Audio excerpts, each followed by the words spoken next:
Welcome to Keerthisri news. ముందుగా headlines. కవిత లేఖపైన స్పందించిన కేటీఆర్ అంతర్గత విషయాలను అంతర్గతంగానే చర్చించాలన్న మాజీ మంత్రి. పార్టీలో ప్రతి ఒక్కరూ కార్యకర్తలేనని అందరికీ రూల్స్ వర్తిస్తుందని వ్యాఖ్య. బీఆర్ఎస్ ప్రజాస్వామ్యబద్దమైన పార్టీ అన్న కేటీఆర్.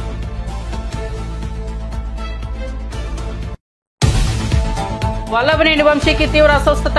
పోలీస్ కస్టడీలో ఉండగా అకస్మాత్తుగా క్షీణించిన ఆరోగ్యం. నకిలీ ఇళ్ల పట్టాల కేసులో పోలీస్ కస్టడీలో ఉన్న వంశీ. అనారోగ్యానికి గురైన వంశీకి కంకిపాడు ప్రభుత్వ ఆసుపత్రిలో చికిత్స. తీవ్ర ఆందోళనలో వంశీ కుటుంబ సభ్యులు. రేవంత్ పై కేటీఆర్ వ్యాఖ్యలను ఖండించిన మహేష్ గౌడ్. ఇంట్లోని కుంపటితో కేటీఆర్ సతమతమవుతున్నారని కవిత వ్యాఖ్యలను దృష్టి మరల్చే ప్రయత్నం చేస్తున్నారని విమర్శ.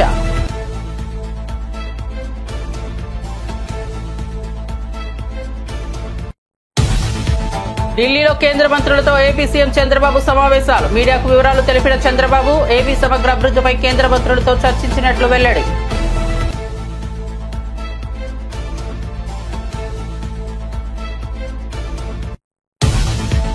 కవిత చెప్పిన దెయ్యం కేటీఆరే కావచ్చన్న మంత్రి సీతక్క. సిస్టర్ స్ట్రోక్ తో కేటీఆర్ చిన్న మెదడు దెబ్బతిందని సీతక్క వ్యాఖ్య. కాళేశ్వరం కమిషన్ల విషయంలో ఇప్పుడు భయం ఎందుకని ప్రశ్న. గ్లోబల్ ఇవ్వాలంటూ వ్యంగ్యం. కేరళను తాకిన నైరుతి రుతుపవనాలు 8 రోజుల ముందే దేశంలోకి ప్రవేశం. అంచనాల కంటే ముందుగానే రుతుపవనాలు రావడం 16 ఏళ్లలో ఇదే తొలిసారి. చివరిసారిగా 2009లో మే 23న నైరుతి రుతుపవనాలు. ఇక భారత వివరాల్లోకి వెళ్తే తాను రాసిన లేఖ బయటపడిన విధానం కుట్రపూరితమైందని ఎమ్మెల్సీ కల్వకుంట్ల కవిత ఆవేదన వ్యక్తం చేశారు.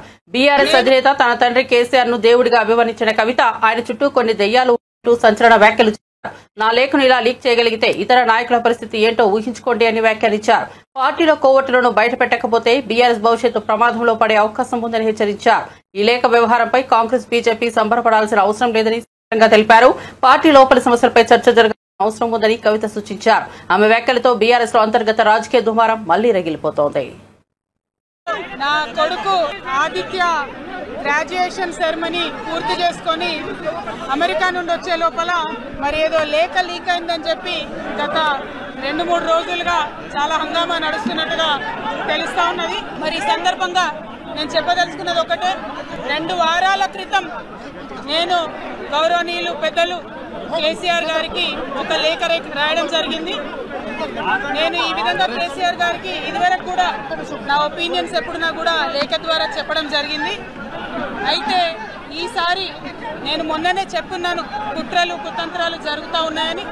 నేను చెప్పిన కొద్ది రోజుల్లోనే మరి నేను అంతర్గతంగా కేసీఆర్ గారికి రాసినటువంటి ఉత్తరం బహిర్గతం కావడం అన్నది ఇది మరి ఏం జరుగుతుందో అన్నది పార్టీలో ఉన్నటువంటి మనందరం తెలంగాణ ప్రజలందరూ కూడా ఆలోచించుకోవాల్సినటువంటి విషయం.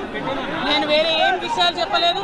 నేను కేవలం పార్టీలో ఉండేటటువంటి అన్ని స్థాయిలో ఉన్నటువంటి నాయకులందరూ అనుకుంటున్నటువంటి విషయాలు. దాదాపు సగం తెలంగాణ నేను ఈ సందర్భంగా ఈ మధ్యలో టూర్ చేసినటువంటి సందర్భంలో తెలంగాణ ప్రజలు అనుకుంటున్నటువంటి విషయాలను మాత్రమే నేను పెద్ద ఎత్తున చెప్పడం జరిగింది తప్పితే నా పర్సనల్ ఎజెండా ఏమీ లేదు. నాకు వ్యక్తిగతంగా ఎవరి మీద ద్వేషం లేదు, ఎవరి మీద ప్రేమ లేదు. కానీ నేను రాసినటువంటి లేఖ చాలా అంతర్గతంగా పార్టీలో మా నాయకుడికి రాసినటువంటిది. అటువంటిది బహిర్గతమైందంటే మరి దాని వెనుక ఉన్నది ఎవరు అన్నటువంటిది ఆలోచించుకోవాల్సినటువంటి సందర్భం.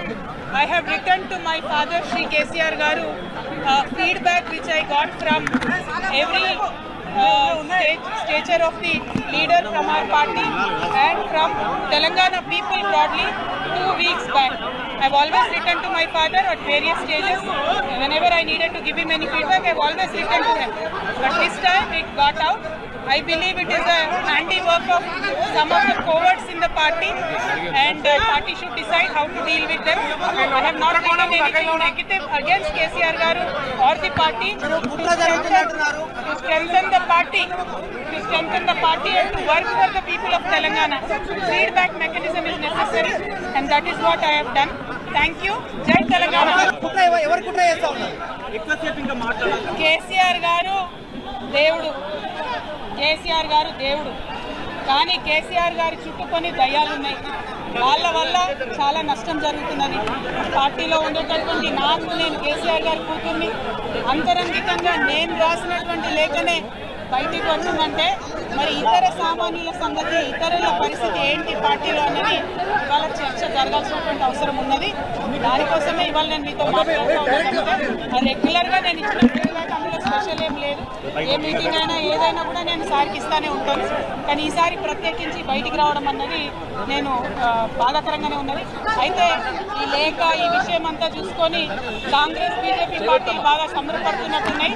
రోజు కొబ్బరికాయ దొరికినట్టుగా ఏదో బీఆర్ఎస్ పార్టీ ఆగమైంది, కేసీఆర్ గారికి ఏమో అంత ఫీల్ లేదు. మా నాయకుడు కేసీఆర్ గారే, కేసీఆర్ గారి నాయకత్వంలోనే తెలంగాణ బాగుపడుతుంది, ముందుకు పోతుంది. అందులో ఎటువంటి అనుమానం లేదు. కేసీఆర్ గారి నాయకత్వంలోనే బీఆర్ఎస్ పార్టీ కూడా ముందుకెళ్తుందని చెప్పి నేను పార్టీలో ఉన్నటువంటి చిన్న చిన్న లోపాలను డిస్కస్ చేసుకొని ఆంధ్రప్రదేశ్ సీఎం చంద్రబాబు నాయుడుపై బీఆర్ఎస్ ఎమ్మెల్యే జగదీష్ రెడ్డి విమర్శలు కురిపించారు. అంత గొప్పవాడైతే ఇప్పటి వరకు ఒక్క సచివాలయం కూడా ఎందుకు కట్టలేకపోయాడు? రైతులకు ఇంకా 6 గంటల కరెంటు ఎందుకు ఇస్తున్నాడని ప్రశ్నించారు. గుజరాత్లోనూ అదే పరిస్థితి ఉందని చెబుతూ అందులో ఏ మెరుగు ఉండదని విమర్శనార్థంగా ప్రస్తావించారు. కేసీఆర్ మాట్లాడితే మోడీ బట్టలు ఊసిపోవడమే సాధారణమైపోతుందని ఆయన వ్యాఖ్యానించారు. ఈ మధ్యన సార్ చెప్పిన సామెత ఉంది కదా, మొన్న సభల అని చెప్పి దాన్ని చూసి ఎలకలపడ్డట్టు, నీ చంద్రబాబు అంత మొగోడే అంత మునగాడే అయితే ఎందుకు అమరావతిలో ఒక్క సెక్రటేరియట్ కట్టుకోలేకపోయాడు? 5 సంవత్సరాలు క్లియర్గా పరిపాలన చేసిండు కదా. మోడీ ఆయన చేతలే ఉన్నాడు కదా. వాళ్ళ మోడీనే స్వయంగా వచ్చి శంకుస్థాపన చేసిండు కదా. మేము కూడా ఏం కిరికిరి పెట్టకుండా మా కేసీఆర్ సార్ కూడా వచ్చి ఆశీర్వాదం ఇచ్చొచ్చిండు కదా మీకు. అయినా ఎందుకు ఒక్క బంగ్లా కట్టలేకపోయినావు? మా కేసీఆర్ ఉన్నదాన్ని ఊలగొట్టి అద్భుతమైన బంగ్లా కట్టిండాడు, సచివాలయాన్ని మొత్తం భారతదేశం అంతా వచ్చి చూసేటట్టు.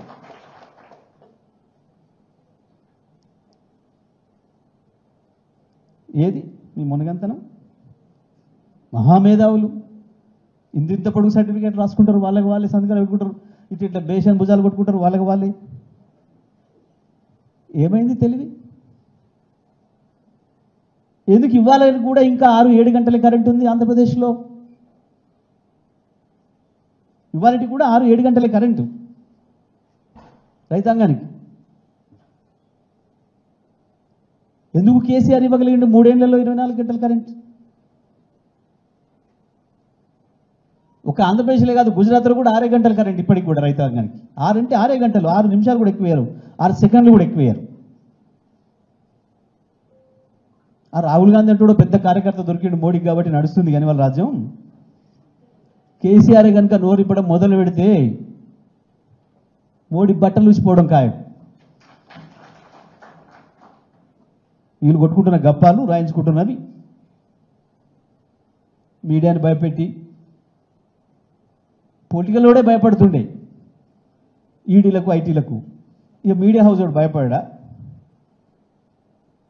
వాళ్ళు చేసే పనులే అవాయి.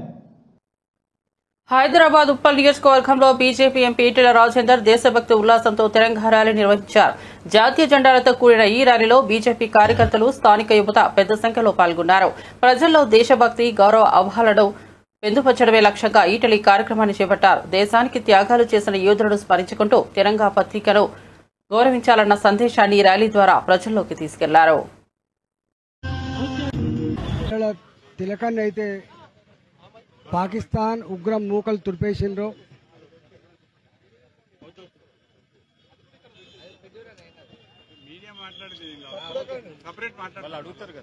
ఝాన్సీ లక్ష్మీబాయి వారసులైనటువంటి 2 మహిళా మండల నాయకత్వంలో పాకిస్తాన్ టెర్రరిస్ట్ మూకలపై ఏ విధంగా విరుచుకుపడ్డామో 3 రోజుల కాలంలోనే పాకిస్తాన్ ఎయిర్ బేస్లు కావచ్చు, పాకిస్తాన్ వ్యవస్థల మీద దాడి చేసి ఎట్లా కకావికలం చేసినామో,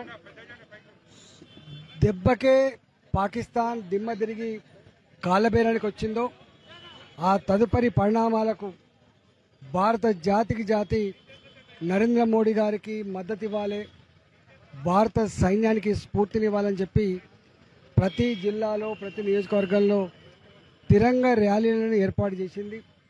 ఈరోజు 11:30కు ఉప్పల్ నియోజకవర్గంలో ఎన్విఎస్ఎస్ ప్రభాకర్ గారు మాజీ శాసనసభ్యులు, అదేవిధంగా సుభాష్ రెడ్డి గారు మాజీ శాసనసభ్యులు, శాసన మండలి సభ్యులు జనార్దన్ రెడ్డి గారు, మా జిల్లా అధ్యక్షులు మల్లారెడ్డి గారు, మహిళా సంఘ రాష్ట్ర నాయకురాలు రాష్ట్ర అధ్యక్షులు శిల్పారెడ్డి గారు, తాడూరు శ్రీనివాస్ గారు, కార్పొరేటర్లు శ్రీవాణి గారు, చేతన గారు, అదేవిధంగా డివిజన్ నాయకులు, సీనియర్ నాయకుల నాయకత్వంలో ఈరోజు సంఘీభావ ర్యాలీ నిర్వహించడం జరిగింది.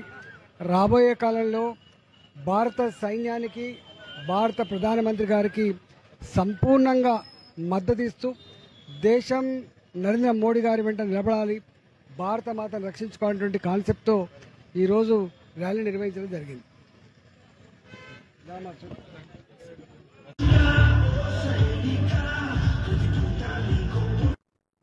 బీఆర్ఎస్ వర్కింగ్ ప్రెసిడెంట్ కేటీఆర్ పై మంత్రి సీతక్క తీవ్ర విమర్శలు గుప్పించారు. కేటీఆర్ కి చిన్న మెదడు చితికిపోయిందంటూ ఘాటుగా వ్యాఖ్యానించారు. ఎమ్మెల్సీ కవిత లేఖలో పేర్కొన్న దెయ్యాలలో కేటీఆర్ కూడా ఉండే అవకాశం ఉందని అనుమానం వ్యక్తం చేశారు. కవిత చెప్పిన ధైర్యం కేటీఆర్ కావచ్చని నా అనుమానమని అన్నారు. కాళేశ్వరం ప్రాజెక్టు దోపిడీపై ఏర్పాటు చేసిన కమిషన్ ఎదుట కేటీఆర్ విచారణకు హాజరు కాకపోవడానికి భయపడుతున్నారని విమర్శించారు. అవినీతిని ప్రశ్నించే ధైర్యం లేకే ఆయన ఇటువంటి వ్యాఖ్యలతో దృష్టి మార్చే ప్రయత్నం చేస్తున్నారని ఆరోపించారు. ఇవాళ రాహుల్ గాంధీ గారి మీద పెట్టేటువంటి అభియోగాలు కక్షపూరితం. ఇవాళ సభ్య సమాజం అర్థం చేసుకోవాలి. వాళ్ళు సొంత ఆస్తుల కోసం ఎప్పుడు పాకులాడలేదు, సొంత పదవుల కోసం ఎప్పుడు పాకులాడలేదు. 36 సంవత్సరాలు అయింది ఇప్పటికీ రాజీవ్ గాంధీ చనిపోయి. ఆ రోజు నుంచి ఈ రోజు వరకు ఆ కుటుంబం పదవులలో లేదు. నిరంతరం ప్రజల కోసం పాటుపడుతుంది, వ్యవస్థ కోసం పాటుపడుతుంది. అదేవిధంగా మరి సమాజాన్ని ఐక్యంగా ఉంచడం కోసం పాటుపడుతుంది. అందరి సమానత్వం కోసం, పేదల అభ్యున్నతి కోసం పాటుపడుతుంది కాంగ్రెస్ పార్టీ. ఇక్కడ రేవంత్ రెడ్డి గారు కూడా మరి విజయవంతంగా తన యొక్క పరిపాలన కొనసాగిస్తుంటే అహంకారంతో ఉన్నటువంటి కేటీఆర్ వాళ్ళ ఫ్యామిలీ నిరంతరం టార్గెట్ చేసి సోషల్ మీడియాను వేదికగా చేసుకొని అబద్ధాలను ప్రచారం చేయడంలో గోబెల్స్ను మించినటువంటి గ్లోబల్ ప్రచారకర్త ఎవరు అంటే అది కేటీఆర్ ఆయన సోషల్ మీడియా. కాబట్టి ఇవన్నీ చేసేటువంటి తప్పుడు ప్రచారాలు పబ్లిక్ నమ్ముతలేరు. కాబట్టి పదే పదే అబద్ధాన్ని ప్రచారం చేసి అదే నిజమని నమ్మించేటువంటి ఆ యొక్క మానసిక వ్యాధిలో కేటీఆర్ ఉన్నాడు. ఇంకా సిస్టర్ స్ట్రోక్ లాంటి స్ట్రోకులు చాలా ఎదుర్కొంటావు ఇలాంటి తప్పుడు ప్రచారాలు చేస్తే. ప్రజలు తాటదీస్తారు. కాబట్టి తప్పుడు ప్రచారాలు మానుకొని వాస్తవాల మీద నిలబడి ఒక నిర్మాణాత్మకమైనటువంటి ప్రతిపక్షంగా నువ్వు కొనసాగు. అప్పుడు బాగుంటుంది. ప్రజలు నిజంగా నువ్వేమన్నా మంచి మాట్లాడితే ఇది నిజమే కదా అని అనుకుంటారు. కానీ అబద్ధాలను అనేక సార్లు చెప్పడం మూలంగా నువ్వు అబద్ధానికి పుట్టిన బిడ్డగా మారిపోయినవు, అబద్ధానికి పుట్టిన వ్యక్తిగా ఉంటావు. గోబెల్స్ను మించిన మరి గ్లోబల్ ప్రచారకర్తగా నువ్వు మిగిలిపోతావు. అది గుర్తుపెట్టుకో కేటీఆర్. రాహుల్ గాంధీ గారి మీద రేవంత్.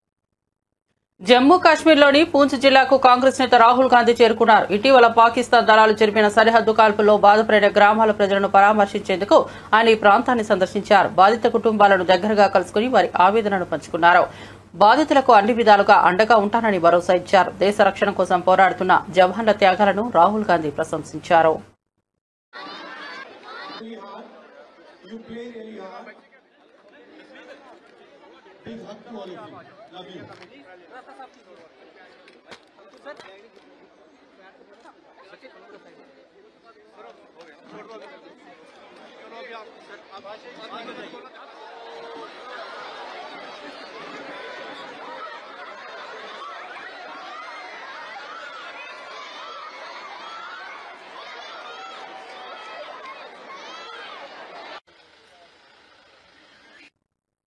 బీఆర్ఎస్ లో దెయ్యాలు రాక్షసులు ఉన్నాయని ఎమ్మెల్సీ కవిత స్వయంగా ఒప్పుకున్నారని TPCC MLC doctor Balmuri Venkat ఆక్షేపించారు. కల్వకుంట్ల కుటుంబంలో దోచుకున్న సొమ్ము పంచుకోవడమే అసలైన పంచాయతీ అని మండిపడ్డారు. కేసీఆర్ చుట్టూ ఉన్న దెయ్యాలెవరో తెలంగాణ ప్రజలకు కవిత స్వయంగా వివరించాలని డిమాండ్ చేశారు. 10 ఏళ్ల పాటు అధికారంలో ఉండి చేసిన పాపాలన్నింటినీ ఇప్పుడు కవితే బహిర్గతం చేస్తూ పార్టీలో లోపాలున్నాయని అసంతృప్తిని బయటపెడుతున్నారని విమర్శించారు. ఈ వ్యాఖ్యలు బీఆర్ఎస్ లో అంతర్గత పోరు తీవ్రతను వెల్లడిస్తున్నాయని బాల్మూరి వెంకట్ వ్యాఖ్యానించారు. మా కాంగ్రెస్ పార్టీ గాని మా ప్రభుత్వం గాని మేము పదే పదే ఎన్నో సందర్భాల్లో చెప్పడం జరిగింది. గత 10 ఏళ్లుగా తెలంగాణ ప్రజల రక్తాన్ని ఒక దయ్యాల లెక్క పీల్చి 1,00,000 కోట్లు దోచుకున్న బంగారు కుటుంబం ఈ కల్వకుంట్ల కుటుంబం అని చెప్పినాము. ఇది కల్వకుంట్ల కుటుంబం కాదు, కల్లాల కుటుంబం అని కూడా చాలా స్పష్టంగా చెప్పడం జరిగింది. నిన్న కవిత గారు ప్రెస్ మీట్ లో మాట్లాడుతూ చాలా స్పష్టంగా కొంతమంది దయ్యాలు ఉన్నారు అని చెప్పి తను కూడా అదే మాటని అంగీకరించడం జరిగింది. ఈ రోజు పంచాయతీ కేవలం వాళ్ళ కుటుంబం మధ్యలో ఉంటే మాకు దాంతో ఎటువంటి సంబంధం లేదు. కానీ ఆ దోచుకున్న 1,00,000 కోట్ల పంపకాలతోటి వచ్చిన పంచాయతీ కాబట్టి ఇది ఆ 1,00,000 కోట్లు దోచుకున్న మరి దయ్యాలు ఎవరు? కేసీఆర్ గారిని అన్నారా, లేదా కేటీఆర్ దయ్యమని అన్నారా, సంతోష్ రావు దయ్యమని అన్నారా, హరీష్ రావు దయ్యమని అన్నారా, లేదా బీఆర్ఎస్ పార్టీలో ఇంకే నాయకులని దయ్యాలని చెప్పి మీరు ఉద్దేశించి మాట్లాడినరో దానికి స్పష్టత తెలంగాణ సమాజానికి తెలంగాణ ప్రజలకి ఇవ్వాల్సిన బాధ్యత మీ పైన ఉంది. శాసన మండలి సభ్యునిగా కవిత గారిని దీనిపైన స్పష్టత ఇవ్వాల్సిందిగా కోరుకుంటున్నా. మీకు ప్రేమలున్నాయా, ద్వేషాలున్నాయా, మీ అన్న చెల్లెల మధ్యలో ఏ పంచాయతీలు ఉన్నాయో మాకు సంబంధం లేదు. కానీ 1,00,000 కోట్లు దోచుకొని ఆ పంపకాల్లో వచ్చిన పంచాయతీ కాబట్టి మేము పదే పదే వీళ్ళు దయ్యాలు లెక్క గత 10 ఏళ్ల మీ పరిపాలనలో ప్రజల రక్తాన్ని పీల్చుకొని తిన్నారని చెప్పి మేము కూడా చెప్పినాము. ఆ చెప్పిన మాటల్ని మీరు ఈ రోజు కూడా మీరు కూడా స్వయంగా ఆ కుటుంబంలో ఉన్న ఒక కుటుంబ సభ్యురాలు కల్వకుంట్ల కవిత గారు అంగీకరించారు. మరి అంగీకరించినప్పుడు ఆ దయ్యాలు, ఆ రాబందులు, ఆ రాక్షసుల పేర్లు కూడా తెలంగాణ ప్రజలకి స్పష్టత ఇవ్వాలని చెప్పి కవిత గారిని కోరుతున్నా. నేషనల్ హెరాల్డ్ కేసులో సీఎం రేవంత్ రెడ్డి పేరు ఛార్జ్ షీట్ లో ఉండటాన్ని తీవ్రంగా తప్పుపట్టిన బీఆర్ఎస్ వర్కింగ్ ప్రెసిడెంట్ కేటీఆర్ నైతికత ఉంటే వెంటనే రేవంత్ రెడ్డి రాజీనామా చేయాలి అన్నారు. గతంలో ఎడూరెప్ప హౌసింగ్ స్కామ్ నేపథ్యంలో కాంగ్రెస్ నేతలు ఆయన రాజీనామా చేయాలని డిమాండ్ చేసిన సందర్భాన్ని ఉదాహరించారు. అదే నైతిక ప్రమాణాలను ఇప్పుడు రేవంత్ రెడ్డి పైన అమలు చేయాలని కాంగ్రెస్ నాయకులను కోరారు. అలాగే తన సోదరి కవిత బీఆర్ఎస్ లో జరుగుతున్న అంశాలపై బహిరంగంగా మాట్లాడిన విషయాన్ని కొట్టిపారేశారు. నాన్నను డైరెక్ట్ గా కలిసే అవకాశం నీకు ఉంది, అలా ఎందుకు మాట్లాడావు అంటూ కవితకు వార్నింగ్ ఇచ్చారు. పార్టీ అంతర్గత విషయాలు బయటపెట్టడం సరైనది కాదని స్పష్టం చేశారు. కేటీఆర్ వ్యాఖ్యలతో బీఆర్ఎస్ లో ఉన్న సంక్షోభం బహిరంగంగా వెలువడింది. రేవంత్ రెడ్డి ఇప్పుడు ఆ దయ్యాన్ని శనిని ఎట్లా వదిలించాలనేది మా టార్గెట్. ఇక మీరు చెప్పే టెన్షన్ ఎందుకే అంతగానో మాట్లాడి రాదు, ఎందుకు అంత తెగబడుతున్నావు? నేను అనేది ఏమంటే మీరు ఒకటి గుర్తుపెట్టుకోండి, లోక్సభ ఎన్నికలకు ముందు మేము పార్లమెంటు నియోజకవర్గాల వారీగా సమావేశాలు పెట్టాం, సమీక్షా సమావేశం.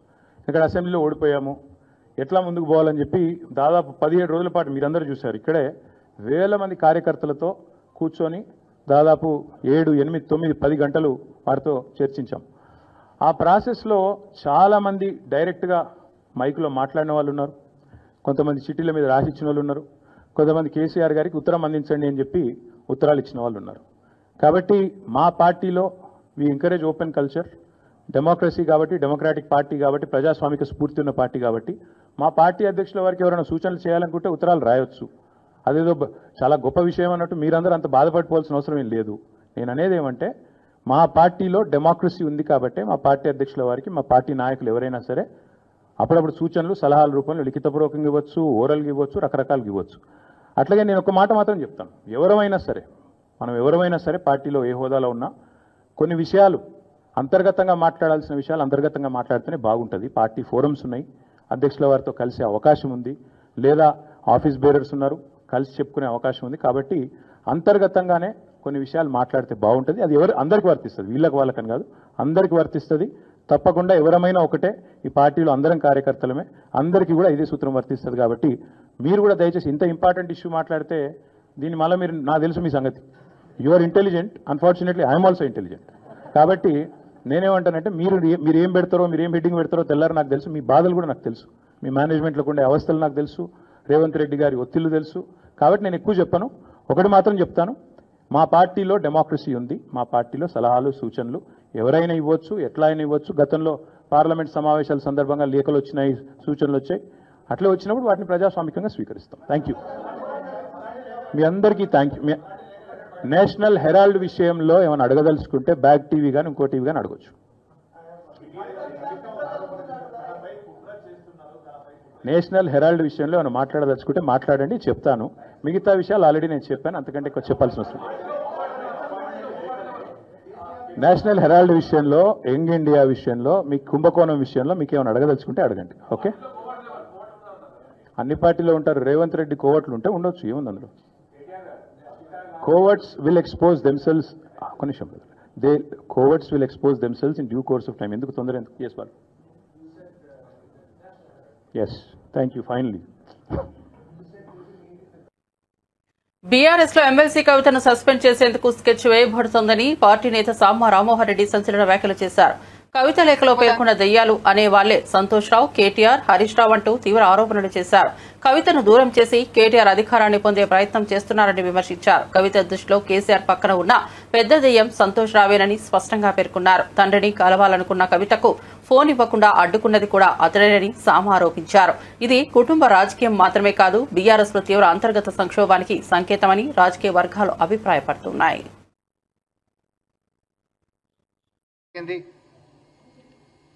తర్వాత అవి ఫేక్ లెటర్లని, లేకపోతే కాంగ్రెస్ పార్టీ నుంచి నేనే ఏదో తయారు చేసినా అని, లేకపోతే అందులో వాస్తవాలు ఏమీ లేవని,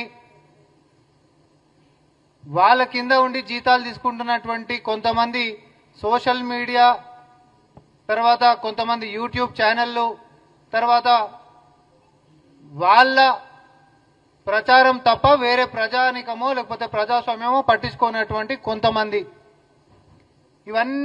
ఇదంతా కూడా ఒక ఫేక్ న్యూస్, ఫేక్ లెటర్లు అట్లాంటివి లేనే లేవు అని మాట్లాడితే, నిన్న విమానాశ్రయంలో స్వయాన కల్వకుంట్ల కవిత గారు ఆమె రాసినటువంటి లేఖ గురించి ప్రస్తావించినటువంటి అంశాన్ని నేను మళ్ళొకసారి గుర్తు చేస్తూ, ఆమె అక్కడికి ఆపకుండా కేసీఆర్ గారు దేవుడు లాంటి వాడు, కానీ ఆయన చుట్టుముట్టు కూడా దయ్యాలు చేరినాయి అనేటటువంటి ఒక అంశాన్ని ప్రస్తావించిండ్రు. ఈరోజు కాంగ్రెస్ పార్టీ ఇదే వేదిక నుంచి ఇంకొన్ని విషయాలు కూడా మేము ముందుకు తీసుకొని రాగలుగుతున్నాం. ఏమని, అసలు కన్న బిడ్డ తండ్రితోటి పంచుకోలేనటువంటి పరిస్థితులు, ఉత్తరాలు రాసి మరి చెప్పుకోవాల్సినటువంటి దుస్థితి, మరి ఆ దేవుడి పక్కన ఉంటున్నటువంటి ఏ దయ్యాలు కలిగించినాయి అనేటటువంటిది మనం మాట్లాడుకోవాలి. ఆమె దృష్టిలో, కవిత గారి దృష్టిలో కేసీఆర్ గారి పక్కనే ఉంటూ కన్న కూతురి యొక్క సమావేశాన్ని కూడా జరగనీయకుండా, తన మనసులోపటి మాటల్ని కూడా చెప్పనీయకుండా ఆపినటువంటి అతిపెద్ద దయ్యం ఎవరు అనంటే సంతోష్ రావు. కనీసం ఫోన్లు చేసినా తండ్రికి ఫోన్లు ఇయ్యలేనటువంటి పరిస్థితికి, చెప్పుకుందామనంటే చెప్పనియనటువంటి పరిస్థితికి, కేసీఆర్ గారి పక్కనే ఎప్పుడు ఉండుకుంటా ఎవరు మాట్లాడాలన్నా, ఎవరు కలవాలన్నా, ఎవరు ఏం చేయాలనో పరోక్షంగా ఈరోజు పార్టీని నిర్ణయిస్తున్నటువంటి శక్తిగా సంతోష్ రావు ముందుకున్నాడు. ఎమ్మెల్యేలు పత్రికలు ఈయనకపోతామనంటే కూడా దర్శనానికి ధరలు పెట్టినటువంటి చరిత్ర ఆయన కుంతి అనేటటువంటిది ఇదే మీడియా ముఖంగా నేను చెప్తా ఉన్నా. ఇక టీడీపీ ప్రభుత్వాన్ని ఉద్దేశించి వైఎస్ఆర్సీపీ సీనియర్ నేత మాజీ మంత్రి పేర్ని తీవ్ర హెచ్చరిక చేశారు. వల్లభనేని వంశీకి మీ కుట్రల వల్ల ఏదైనా జరిగితే అదే మిమ్మల్ని బలి తీసుకుంటున్నట్టు కూటమి ప్రభుత్వంపై ఘాటు వ్యాఖ్యలు చేశారు. గతంలో వంగవీటి రంగా హత్య ఎలా ఎన్టీఆర్ పతనానికి కారణమైందో గుర్తు చేస్తూ అదే తరహాలో ఇప్పుడు జరగొచ్చని సూచించారు. టీడీపీ ఎమ్మెల్యేగా ఉన్న సమయంలో వంశీ దొంగ పట్టాలు పంచాడని అభియోగం మోపితే ఆ సమయంలో ప్రభుత్వాన్ని నడిపిన మీరా ముద్దాయిలు కారా అని నిలదీశారు. ఇది రాజకీయ కుట్రగా అభివర్ణిస్తూ వైఎస్ఆర్సీపీ నేతలపై వేధింపులు పెరిగితే ప్రజా వ్యతిరేకత ఏ స్థాయికి చేరుతుందో ఆలోచించుకోవాలని అన్నారు. కూటమి ప్రభుత్వానికి పేర్ని నాని ఇచ్చిన ఈ వార్నింగ్ రాజకీయ వర్గాల్లో చర్చనీయాంశమైంది. నేరం మీద ఆయనకి ఏముందో తెలియదు. మనకి అతనికి ఫైల్స్ ఉంది వెంటనే వచ్చేయాలి, మాకు ప్రాణం పోతుంది. ఫైల్స్కి ప్రాణం పోతాం ఏంటి?